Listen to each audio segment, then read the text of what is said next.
Silicon సిటీగా పేరుగాంచినటువంటి బెంగుళూరు సిటీలో చూడ్డానికి చాలా ప్రదేశాలున్నవి. వాటిలో ఈరోజు మనం ఒక 6 ప్రదేశాలైతే చూడబోతున్నాము. బెంగుళూరుకు సంబంధించినటువంటి ఒక డెడికేటెడ్ ప్లేలిస్ట్ కూడా మన ఛానల్లో ఉంది. చూడండి, నేను డిస్క్రిప్షన్‌లో లింక్ అయితే ఇస్తాను. హలో! ముందుగా ఈ వీడియోని గనుక లైక్ చేయకపోతే ముందుగా ఒకసారి లైక్ అయితే చేయండి. Let's go into the video. మొదటగా దొడ్డ గణపతి లేదా పెద్దగా ఉండేటువంటి గణపతిని, ఆ తర్వాతకి బుల్ టెంపుల్ లేదా బసవన గుడి, ఆ తర్వాతకి బెంగుళూరు అనగానే మనందరికి గుర్తొచ్చేటువంటి బెంగుళూరు ప్యాలెస్, ఆ తర్వాతకి మానవ నిర్మితమైనటువంటి గోవర్ధన గిరి క్షేత్రాన్ని, the most famous Tipu Sultan summer ప్యాలెస్ను, చివరగా చిక్క తిరుపతి లేదా చిన్న తిరుపతిని ఈరోజు మనం ఈ వీడియోలో చూడబోతున్నాం. Hello friends, welcome to travel with Ushakar. ప్రజెంట్గా మనం బెంగళూరులో ఉన్నటువంటి దొడ్డ గణపతి టెంపుల్ దగ్గరికి అయితే వచ్చినాం. ఇది ఈ టెంపుల్కు సంబంధించినటువంటి ఎంట్రీ గేటు. సో లోపలికైతే వెళ్దాము. ఇది కంప్లీట్గా మెయిన్ రోడ్డుకు పక్కనే ఉంటుంది కాబట్టి భక్తులందరూ రావడానికి చాలా ఈజీ యాక్సెస్ అయితే ఉంటుంది. ఇది బెంగళూరు రైల్వే స్టేషన్కు 6 కిలోమీటర్ల దూరంలో మాత్రమే ఉంటుంది. ఈ టెంపుల్ ప్రతిరోజు ఉదయం 6:30 నుంచి మధ్యాహ్నం 12:30 వరకు, అదేవిధంగా సాయంత్రం 5:30 నుంచి 8:30 వరకు అయితే అందుబాటులో ఉంటుంది, ఓపెన్ చేసి ఉంటుంది ఈ టెంపుల్. గర్భాలయ గుడి లోపల ఉన్నటువంటి గణపతి చూడడానికి ఈ విధంగా ఉంటుంది. అక్కడ ఎట్లాగో మనకు మొబైల్ కెమెరా అలా ఉంటుంది కాబట్టి మీకు ఇక్కడ చూపిస్తున్నాను నేను. ఈ గుడి ముందే ఒక పూజకు సంబంధించినటువంటి షాప్ కూడా ఉంది. సో ఇక్కడ గుడికి సంబంధించినటువంటి ఆ పూజ సామాగ్రికి సంబంధించినటువంటి ఆ ప్రైస్ అయితే ఇక్కడ చూడవచ్చు మీరు. ప్రతి సంవత్సరం కార్తీక మాసం చివరి సోమవారం మరియు మంగళవారం రోజు నాడు ఈ ఆలయంలో వేరుశనగ పండుగ నిర్వహించి దేవతకు వేరుశనగ నైవేద్యం పెడతారు. ఈ ఉత్సవాన్ని స్థానిక భాషలో కడలేకాయి పరేషి అని పిలుస్తారు. ఈ ఆలయంలో గుడి ముందు నాగదేవతకు సంబంధించినటువంటి విగ్రహాలను అయితే ఇక్కడ మనం చూడవచ్చు.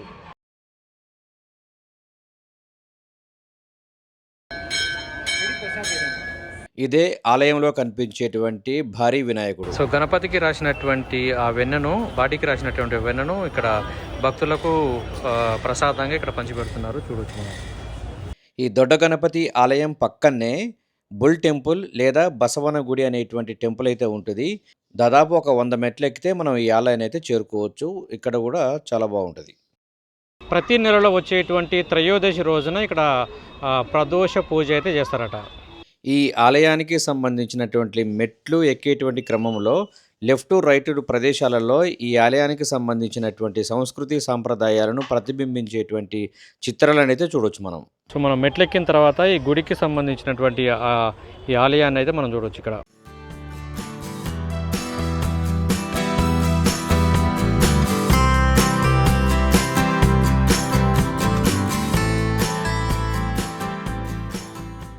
సో ఈ గుడి ముందే ధ్వజస్తంభాన్ని అయితే మనం చూడవచ్చు. ఇది కంప్లీట్గా శిలతోటి నిర్మించబడ్డటువంటి ఒక రాతి స్తంభం.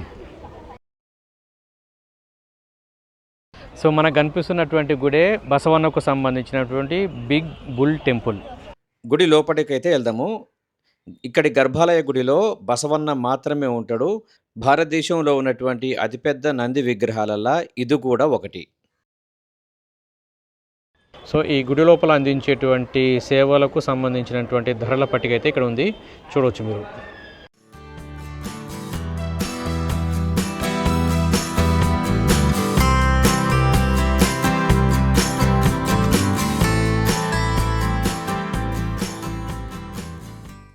దొడ్డ గణపతి టెంపుల్ తర్వాతకి బసవన్న టెంపుల్ మధ్యలో మరికొన్ని చిన్న ఆలయాలు కూడా కనిపిస్తుంటవి.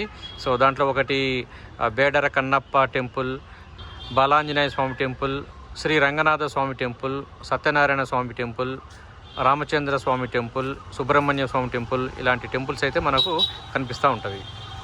బెంగళూరు అనగానే మనందరు గుర్తొచ్చేది బెంగళూరు ప్యాలెస్. ఇప్పుడైతే అక్కడికి వెళ్దాం. మన బ్యాక్గ్రౌండ్లో కనిపిస్తుంది కదా, అది బెంగళూరు ప్యాలెస్. ఈరోజు మనం బెంగళూరులో ఉన్నటువంటి బెంగళూరు ప్యాలెస్ను ఎక్స్ప్లోర్ చేయడానికి సిద్ధంగా ఉన్నాము. Let's go.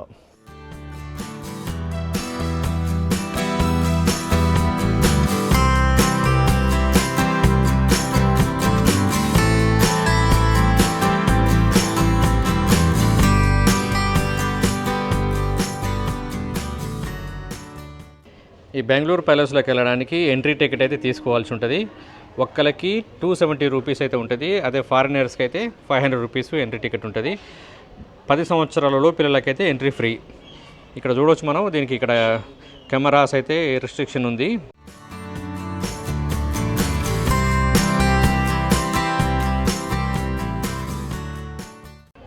సో మొత్తానికైతే బిస్కెట్ అయిపోయింది. లోపల ఎలాంటి ఫోటోగ్రఫీ తీయడానికి అయితే వీళ్ళు అనుమతించమని చెప్పారు. బెంగళూరు ప్యాలెస్ లోపల మాత్రం నేను చూపించలేకపోతున్నా, సారీ ఫర్ దాట్. బెంగళూరు ప్యాలెస్కి పక్కనే ఉన్నటువంటి పార్కు మాత్రం పచ్చని చెట్లతోటి కలకలలాడుతూ ఉంది, బ్యూటిఫుల్గా కూడా ఉంది.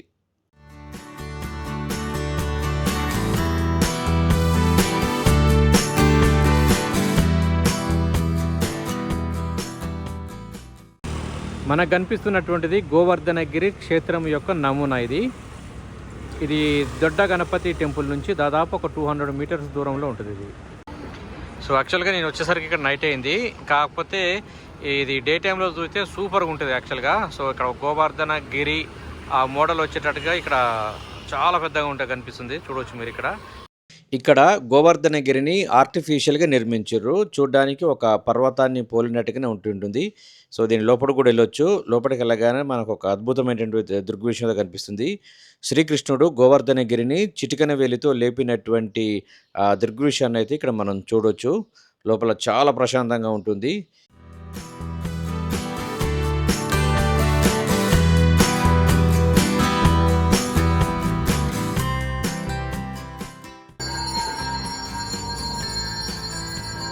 ఇక్కడ ఒక గోశాల కూడా ఉంటుంది, మనం చూడొచ్చు.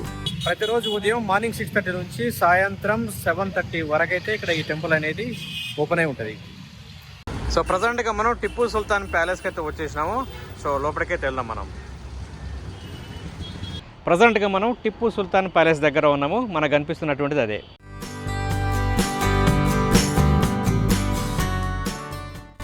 సో ఈ ప్యాలెస్కి ముందు కంప్లీట్గా చూడడానికి గ్రీనరీగా ఉంటుంది. ఇది చూడడానికి బ్యూటిఫుల్గా ఉంటుంది. ఇక్కడ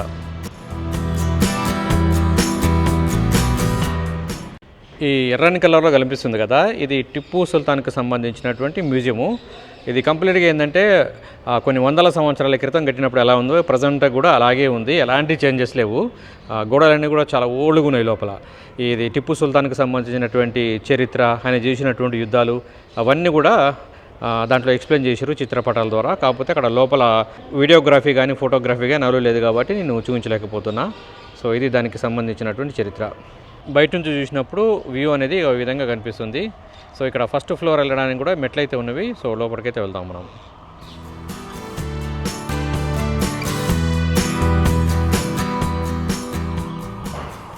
సో ఇక్కడ ఈ స్తంభానికి ఈ అడుగు భాగంలో రాయితో నిర్మించబడ్డప్పటికీ ఇవన్నీ కూడా కట్టెతో నిర్మించబడ్డటువంటి స్తంభాలు ఇవన్నీ కూడా. టిప్పు సుల్తాన్ సమ్మర్లో తను రెస్ట్ తీసుకోవడం కోసం తన కోసం తాను నిర్మించుకున్నటువంటి భవనం ఇది. రాజు తలుసుకుంటే ఇంట్లో గొడవనా చెప్పండి.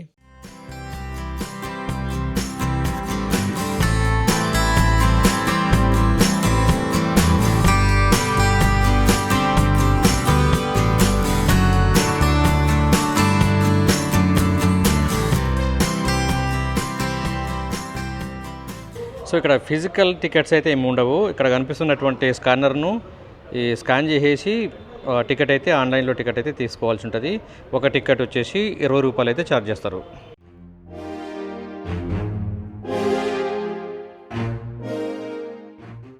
గార్డెన్లో ఫ్లవర్స్ మాత్రం సూపర్ బ్యూటిఫుల్గా ఉన్నవి చూడడానికి.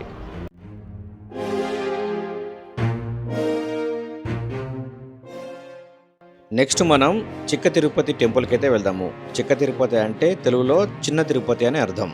ఇది బెంగళూరు సిటీ అవుట్స్కట్స్లో ఉంటుంది. ఇది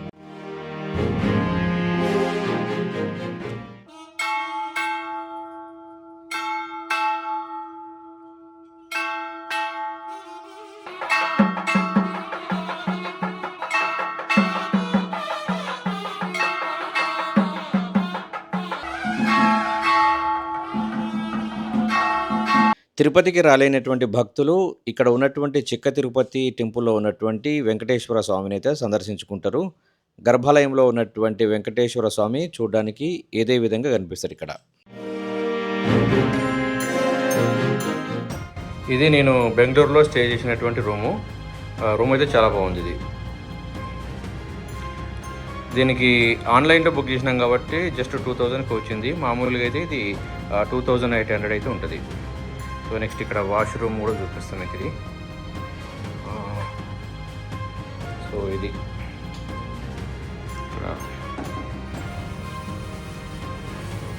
ఇక్కడ హోటల్లోనే అన్లిమిటెడ్ బ్రేక్ఫాస్ట్ అయితే ఏర్పాటు చేసిర్రు. Tea, coffee, bread, chapati, natural juice, దాదాపు 10 రకాల breakfast items like idli, chapati, vada, bonda, puri ఇలా దాదాపు ఒక 10 రకాల ఐటెమ్స్ అయితే ప్రొవైడ్ చేసిర్రు. తిన్నోళ్ళకు తిన్నంత. ఇది ఈరోజు వీడియో. ఈ వీడియో కనుక నచ్చినట్లయితే లైక్ చేయండి. ఛానల్ని సబ్స్క్రైబ్ చేసుకోవడం మాత్రం మర్చిపోవద్దు. Thanks for watching. మరో వీడియోతో మీ ముందుంటాను. అంతవరకు బాయ్.